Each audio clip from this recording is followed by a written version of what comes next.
جو انتہا پسند تھے، ان کا پاکستان کو ہم نے مرکز بنایا تھا۔ روس بے شک افغانستان سے نکل گیا، جن حالات میں بھی نکلا، اگر اس کو آپ پاکستان کی کامیابی کہتے ہیں تو بے شک کہہ لیں، لیکن اس کامیابی نے پاکستان کو جن مسائل سے دوچار کیا ان سے آج تک ہم نے برد آزما ہے۔ آج بھی جو ہے پاکستان جو ہے وہ جنگ لڑ رہے ہیں ان ملیٹنٹس کے خلاف، ان انتہا پسندوں کے خلاف، ان سو کالڈ اسلامی جو خود کو اپنے آپ کو ٹھیکیدار سمجھتے ہیں ان لوگوں کے خلاف۔ اور پھر اس کے بعد جنرل مشرف نے کیا کچھ نہیں کیا کہ سب سے پہلے پاکستان، اور اس سب سے پہلے پاکستان کا نعرہ لگا کر اس نے انہی ملیٹنٹس کو جو ہے اور انہی مجاہدین کو جو آج جو ہے سب سے بڑے غدار بھی ہیں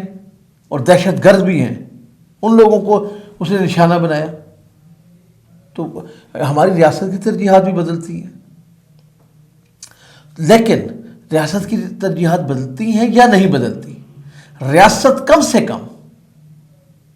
اس چیز کا حق حکومت کو دے، جو بھی حکومت ہے، جو بھی گورنمنٹ ہے، کہ وہ اپنی منشور کے مطابق، اپنی خواہشات کے مطابق، عوامی امنگوں کے مطابق فیصلے لے، تاکہ جب وہ 5 سال کوئی بھی گورنمنٹ گزارتی ہے تو وہ اس کی ذمہ داری قبول کرے۔ لیکن یہاں پہ کیا ہے کہ اگر کوئی گورنمنٹ جو ہے وہ 18 مہینے کے بعد فارغ ہوئی ہے، یا کسی نے 24 مہینے یا کسی نے 40 مہینے پورے کیے ہیں، تو وہ تمام تر ذمہ داری جو وہ اسٹیبلشمنٹ پہ ڈالتی ہے، اور اس سے ہمارے ادارے بدنام ہو رہے ہیں۔ تو اس پہ جو ہے ہمارے اداروں کو بھی سوچنا ہوگا، ہمارے سیاستدانوں کو بھی سوچنا ہوگا، اور ہمارے سیاستدانوں کو، خاص طور پہ سیاستدانوں کو، اپنے اندر جمہوری کلچر لانا ہوگا۔ عام آدمی کو جو ہے جمہوری کلچر کا حصہ بنانا ہوگا، وڈیروں کو اور سرمایہ داروں کی حوصلہ شکنی کرنی ہوگی، ان سے جان چھڑانی ہوگی، اور نظریاتی لوگوں کو آگے لانا ہوگا، قابل جوہر تلاش کرنے ہوں گے، تب جا کر ہم جو ہے ایک اچھے پاکستان کی تعمیر کر سکتے ہیں۔ اگر آج عدم اعتماد کی تحریک آ رہی ہے، یا اس کے لیے ٹیلی فون کال آنا بند ہو گئی ہیں، اس کے ساتھ ساتھ جو ہے وہ امپائر کی انگلی، اس کے بعد یہ ٹیلی فون کال کا آنا اور خلائی مخلوق، یہ وہ چیزیں ہیں جو ہماری سیاست میں وارد ہوئی ہیں۔ یہ دنیا کے کسی معاشرے میں ان چیزوں کے نام نہیں ہیں، کسی سیاسی اور جمہوری معاشرے میں یہ نام نہیں ہے، یہ اصطلاحیں رائج نہیں ہیں، یہ ہمارے پاس ہیں۔ یہ ہماری کتنی بڑی بدقسمتی ہے کہ ہم نے اپنے جمہوری عمل کو بھی مشکوک بنا رکھا ہے، ہمارا جمہوری رویہ بھی داؤ پہ لگا ہوا ہے۔ ہم لوگ،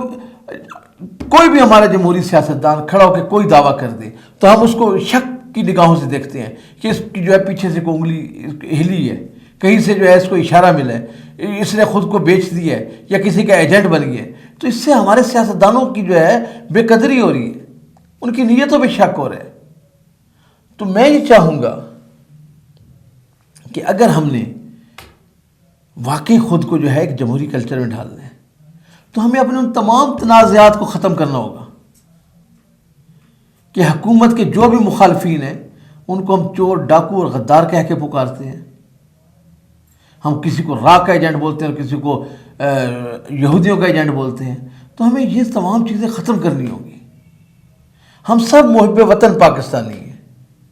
ہمیں ایک دوسرے پر اعتماد کرنا ہے، ایک دوسرے کے سہارے چلنا ہے، اور ہمارے جو بھی سیاسی نظریات ہیں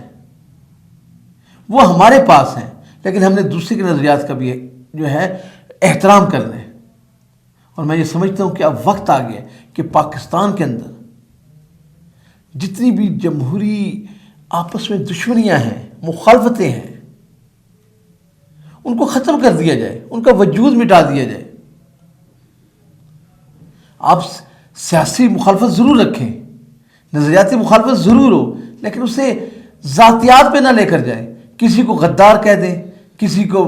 جو ہے امریکہ کا ایجنٹ اور کسی کو یہودی کا ایجنٹ اور کسی کو بھارت کا ایجنٹ، اور ایک دوسرے کی نیتوں پہ شک کرنا اور اس کو غدار کہنا اور اسے کرپٹ اور چور کہنا، یہ رواج ختم کرنا ہوگا۔ اور میں سمجھتا ہوں کہ اس عمل میں اس وقت جو ہے ایم کیو ایم کے بانی قائد جو ہے الطاف حسین کی واپسی جو ہے وہ بہت ضروری ہے، کیونکہ پاکستان میں جو بھی ہو جائے اس وقت جو ہے اسٹیبلشمنٹ میں اور ہمارے اپوزیشن میں جو پیار کی پینگیں بڑھ رہی ہیں، جو بتائی جا رہی ہیں اور جو نظر آ رہی ہیں، اگر ایسا ہے تو اس چیز کا پورا فائدہ جو ہے پاکستان کے عوام اور سیاستدانوں کو ملنا چاہیے. یعنی سندھ اور کراچی، جو کراچی کے لوگوں کی بالخصوص محرومی ہے یا ان کا جو شکوہ ہے اس کو بھی ختم ہونا چاہیے، اور الطاف حسین اور ان کی پارٹی کو بھی اتنا ہی موقع ملنا چاہیے جتنا کہ پاکستان مسلم لیگ نون کے پاس ہے، جتنا کہ پی ٹی آئی کے پاس ہے، جتنا کہ پیپلز پارٹی کے پاس ہے، یا کسی بھی بڑی جماعت کے پاس ہے، تاکہ آنے والے الیکشن میں کسی کے پاس یہ کہنے کا جواز نہ ہو کہ الیکشن میں دھاندلی ہوئی ہے، ہمیں الیکشن سے روک دیا گیا ہے، ہمیں الیکشن میں ٹیلی فون کال آئی تھی، ہمیں جو